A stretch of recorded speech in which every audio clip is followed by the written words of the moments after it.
हाँ जी दीदी करें, स्टार्ट करते हैं। हाँ जी।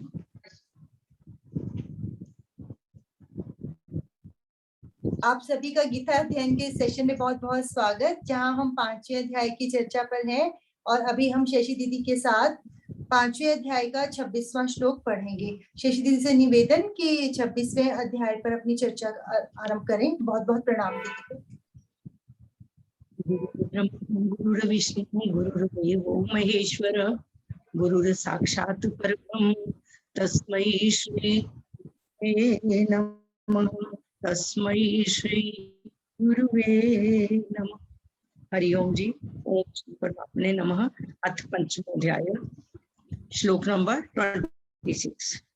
ये श्लोक है काम क्रोध वियुक्तानां, काम क्रोध वियुक्तानां यतीनां यत चेतसां, यतीनां यत चेतसां, काम क्रोध वियुक्तानां, काम क्रोध वियुक्तानां यतीनां यत चेतसां, यतीनां यत चेतसां अभितो ब्रह्म निर्वाणम, अभितो ब्रह्म निर्वाणम वर्तते विदितात्मनां, वर्तते विधि द पे कॉमा तात आधे त पे कॉमा मनाम, वर्तते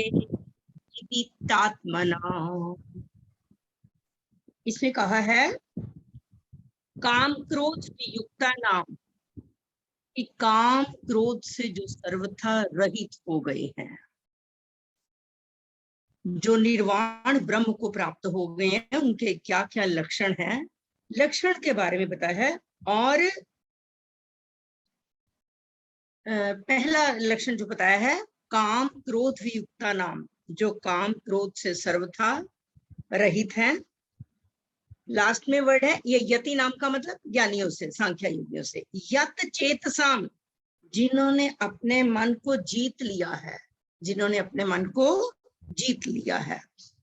तीसरा वर्ड है इसके बीच में विदितात्मनाम, स्वरूप का साक्षात्कार किए हुए, जिन्होंने परमात्मा को रियलाइज कर लिया है। परमात्मा तत्व का साक्षात्कार। उषा जी मैं म्यूट कर रही हूँ आपको, बार बार आप अनम्यूट कर रहे हैं प्लीज, वो उसमें ना डिस्टरबेंस आ रही है आपके फोन से। हाँ म्यूट कर रहे हैं। हाँ जी। विदितात्मनाम का मतलब स्वरूप का साक्षात्कार किए हुए, अर्थात जिन्होंने परमात्मा तत्व को रियलाइज कर लिया है। परमात्मा तत्व तो सबके अंदर है, पर कौन कितना कितना रियलाइज करता है ये सबके आईक्यू पे डिपेंड करता है। अब आम साधारण व्यक्ति से पूछो कि आप कौन हो, कहाँ से आए हो और कहाँ जाना है, वो कुछ नहीं बता सकता। हम परमात्मा का अंश हैं, परमात्मा ही, और परमात्मा से आए हैं और दोबारा हमने परमात्मा के पास ही जाना है। लेकिन नॉर्मल व्यक्ति से अगर आप पूछो, नॉर्मल क्या, चाहे किसी ने ज्ञान भी हासिल कर लिया, तो वो भी हर व्यक्ति ये आंसर इतनी जल्दी नहीं दे पाता। तो इसलिए संत महात्माओं के सानिध्य में बैठने से एक विशेष प्रकार का जो ज्ञान प्राप्त होता है, कई बार वो शास्त्रों को पढ़ने से नहीं होता। पढ़ भी लेते हैं तो उतना याद नहीं रहता। तो यहाँ कहा है विदितात्मनाम, स्वरूप का साक्षात्कार किए हुए। आगे वर्ड है पहली लाइन में यति नाम, सांख्य योगियों के लिए, ज्ञानियों के लिए, मतलब कि जिसमें आत्मा का दर्शन ज्यादा किया गया है। सांख्य योग इसलिए इस चैप्टर का नाम आया है। सांख्य योगियों के लिए अभितः, अभितः का मतलब सब और से। अब सब और का मतलब इस शरीर के रहते हुए भी और इस शरीर के छूटने के बाद भी। ब्रह्म निर्वाणम वर्तते, निर्वाण ब्रह्म परिपूर्ण है। पहले तो मैंने आपको निर्वाण ब्रह्म के बारे में बताया था कि जिसमें किसी प्रकार की हलचल हुई नहीं, है नहीं, होगी नहीं और हो सकती भी नहीं, ऐसा वो निर्वाण ब्रह्म है। मतलब कि उसको आप परम गति भी कह सकते हो, अक्षय सुख भी कह सकते हो, और ब्रह्म को प्राप्त हुआ भी कह सकते हो, निर्वाण ब्रह्म। लेकिन इसमें एक और वर्ड आ गया, ब्रह्म निर्वाणम वर्तते, कि शरीर के होते हुए और शरीर के छूटने के बाद निर्वाण ब्रह्म परिपूर्ण है, कि पूरी तरह से निर्वाण ब्रह्म को प्राप्त हो गया। व्यक्ति तो कह देता है मैं निर्वाण ब्रह्म को प्राप्त हो गया, लेकिन ये तो उसके व्यवहार से पता चलता है कि वाकई में वो है या नहीं। अगर सूक्ष्म का भी कुछ रह गया तो इसका मतलब अभी वो जीवन मुक्त नहीं हुआ। निर्वाण ब्रह्म का मतलब जीवन मुक्त हो जाना। तो हमारा पहला वर्ड था काम क्रोध वियुक्ता नाम। सिद्ध महापुरुषों में काम क्रोध आदि दोषों की बिल्कुल गंध नहीं रहती। हम तो कहते हैं ना कि इनके बिना काम नहीं चलता, जरूरी है ये, कहीं जरूरत है तो क्रोध आता भी है, करना भी पड़ता है। लेकिन वो जो निर्वाण ब्रह्म को प्राप्त हो चुके हैं सन्यासी, ये कुछ विरला विरला होता है। मनुष्य नाम सहस्रेषु कश्चित यतते सिद्धते यततामपि सिद्धा नाम कश्चिन माम वेत्ति तत्वतः। कि मनुष्यों में करोड़ों में से कोई एक होता है कि जो मेरी प्राप्ति पूरी तरह से कर लेता है, नहीं तो थोड़ा हिस्सा कर लिया, कुछ हम कहते हैं ज्ञान प्राप्त हो गया, कुछ थोड़ा हो गया, कोशिश कर रहे हैं, ऐसी बात होती है। तो यहाँ कहा है कि सिद्ध पुरुषों में काम क्रोध आदि दोषों की बिल्कुल गंध नहीं रहती। क्यों नहीं रहती? क्योंकि उनका ये संसारिक नाशवान वस्तुओं के प्रति जो है उनकी आसक्ति नहीं होती। अब ये आसक्ति नहीं होती, इसका मतलब ये नहीं हमने खाना नहीं खाना, वस्त्र नहीं पहनने, या जल नहीं हमने पीना, हमने कौन सी चीज नहीं, सब कुछ प्रयोग करना है। लेकिन ये सब कुछ प्रयोग करते हुए अगर हम इनमें आसक्त हो जाते हैं, आसक्त का मतलब कोई चीज अगर एक टाइम पे नहीं मिली तो इंसान डावाडोल हो जाता है। चाहे कोई खाने की चीज है, चाहे कोई पहनने की चीज है, या कुछ भी किसी प्रकार की चीज, ये चीज आसक्ति जो है यही हमारे बंधन का कारण है। हर कुछ प्रयोग करें, जो सन्यासी है वो क्या है, मिल गया तो भी ठीक है, ना मिल गया तो भी ठीक है, उनमें कुछ भी फर्क नहीं पड़ता, क्योंकि वो इन द्वंद्वों से ऊपर उठ जाते हैं। राग द्वेष मान अपमान निंदा स्तुति यश अपयश, इनसे ऊपर उठ के अपना जीवन व्यतीत करते हैं। अब जो साधारण व्यक्ति है, जरा सा शब्द कहो तो वो तो क्रोध में अप हो जाता है। लेकिन जैसे जैसे हम उस परमात्मा तत्व को स्मरण करते हैं, इंसान के जीवन में परिवर्तन आता जाता है। ये जो सांसारिक वस्तुएं हैं, इन चीजों को अगर हम आसक्ति, कामना ममता आसक्ति त्याग कर प्रयोग करें तो हमारा जीवन जो है वो अच्छा, हम शांति से अपना जीवन व्यतीत कर सकते हैं। और कहा है कि अगर किसी में काम क्रोध के सूक्ष्म रूप से भी गंध रह जाती है, उसको जीवन मुक्त नहीं कह सकते।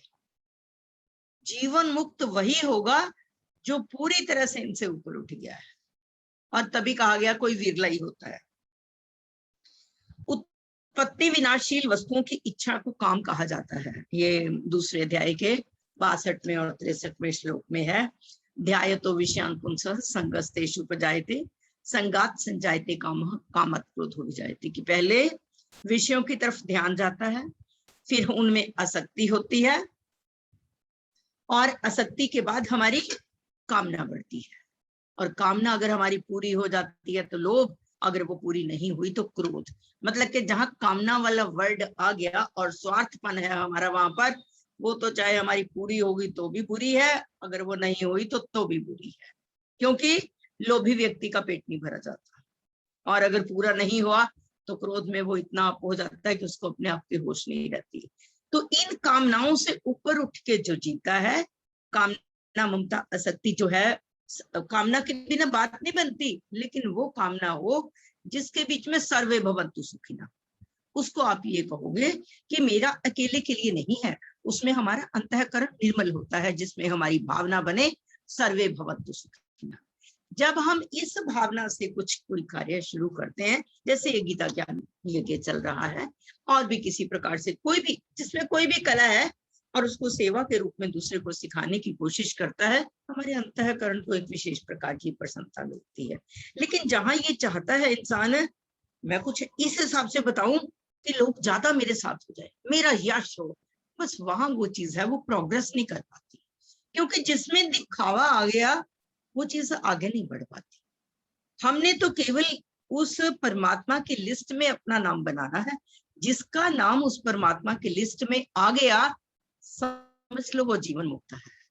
और संसार की लिस्ट में तो उसका ऑटोमेटिकली आएगा, उसमें तो लाने की जरूरत नहीं है, वो अपने आप ही आएगा, क्योंकि परमात्मा की लिस्ट में उसी का नाम आएगा जो सर्वभूत हिते रहता, संपूर्ण प्राणियों के हित में सदा लगा रहता है। फिर कहा है कि परमात्मा का स्मरण करने से कि काम क्रोध ये दोष जितनी जल्दी पहले आ जाते थे उतनी जल्दी नहीं आते। अगर आप रोज रूटीन में उस परमात्मा का स्मरण करते हो, हमारे अंदर पॉजिटिविटी बढ़ती है, तो इससे हमारे काम क्रोध में कुछ ना कुछ फर्क पड़ता है। और जितने वेग से पहले आते थे उतने वेग से नहीं आते, और जितनी देर तक पहले ठहरते थे उतनी देर तक अब नहीं ठहरते, क्योंकि जब से परमात्मा की तरफ लगन लग गई, हमें पता चल गया क्या अच्छा है क्या बुरा है। भगवान कहते हैं ना, जांच अच्छे बुरे की तुझे हो सके, इसलिए मैंने बुद्धि तुझे दी। अरे तो तेरे को अच्छा बुरा सोचने के लिए बुद्धि दी है, उसका तू प्रयोग कर। जब हम इस हिसाब से हमारे भाव बनते हैं तो फिर कहा है कि तब 24 घंटे हम उठते बैठते उस परमात्मा का स्मरण करते हैं। और कभी कभी साधक को ऐसा प्रतीत होता है कि काम क्रोध का वेग मेरा पहले से भी अधिक बढ़ गया। कभी कभी करते हुए ऐसा हो जाता है, क्योंकि अभी वो पूर्ण अवस्था को तो प्राप्त हुआ नहीं है, तो बहुत बार कंट्रोल किया, एक बार आपे से बाहर हो गया। इसका मतलब यह है कि उस परमात्मा का स्मरण करने से भोगों में आसक्ति तो मिट गई, लेकिन पूर्ण अवस्था प्राप्त नहीं हुई। इसके लिए दूसरे अध्याय का श्लोक जो है उसमें है, ध्यायतो विषयान पुंसः संगस्तेषुपजायते ना, सॉरी ये नहीं था, विषया विनिवर्तन्ते निराहारस्य देहिनः रसवर्जं रसोप्यस्य परम दृष्ट्वा निवर्तते, कि इंद्रियों को विषयों से रोकने से वो विषय तो निवृत्त हो जाते हैं पर रस बुद्धि समाप्त नहीं होती। रस बुद्धि का मतलब, मैं कहती हूँ मैंने व्रत रखा है, जरा सा फंक्शन आया आज, अगर मेरा व्रत ना होता तो मैं एंजॉय करती। इसका मतलब यह है कि अंदर विषयों का रस अभी से नहीं निवृत्त हुआ, लेकिन उस परमात्मा तत्व को पूरी तरह रियलाइज करने से इंसान की इंद्रियां पूरी तरह से वश में हो जाती हैं, जो रस बुद्धि है वो भी समाप्त हो जाती है। वही चीज यहाँ कही है कि उनकी भोगों में आसक्ति मिट गई, लेकिन पूर्ण अवस्था नहीं प्राप्त हुई। पर परमात्मा तत्व को पूरी तरह से रियलाइज करने से हमें वो पूर्ण अवस्था प्राप्त हो जाती है। अंतःकरण में अगर थोड़ा सा भी क्रोध आता है, उस व्यक्ति को जो साधना के पथ पर चल पड़ा है उसको बहुत ज्यादा लगता है। जब कोई उसके मन के विरुद्ध कार्य करता है तो उसको बहुत बुरा लगता है, लेकिन वो परवाह नहीं करता। लेकिन 2 बार हुआ, 4 बार हुआ, 10 बार हुआ, फिर एक बार ऐसा बवाल निकलता है उसके अंदर से, दूसरा व्यक्ति सोचता है इतना तो ये परमात्मा की तरफ लगा हुआ, फिर भी इसमें क्रोध इतना आ गया। बात यह है कि जिस चीज को हम जबरदस्ती कंट्रोल करके रखेंगे वो कभी ना कभी तो उभर ही आती है। तो ये चीज है कि जब हमारे अंदर वो चीज आ जाए कि क्रोधित हम किस हिसाब से, कि अगर हम क्रोध करेंगे तो हमारे अंदर से ही जलन पैदा होगी। दिया सलाई जब जलती है, पहले वो खुद जलती है, दूसरे को बाद में जलाती है। तो ठीक है, थोड़ा बहुत कहीं लाइफ में जीवन गुजारते हुए है, लेकिन आमतौर पर जिसने क्रोध पर कंट्रोल पा लिया उसने इसका मतलब परमात्मा तत्व को पूरी तरह से पूर्ण अवस्था प्राप्त कर ली।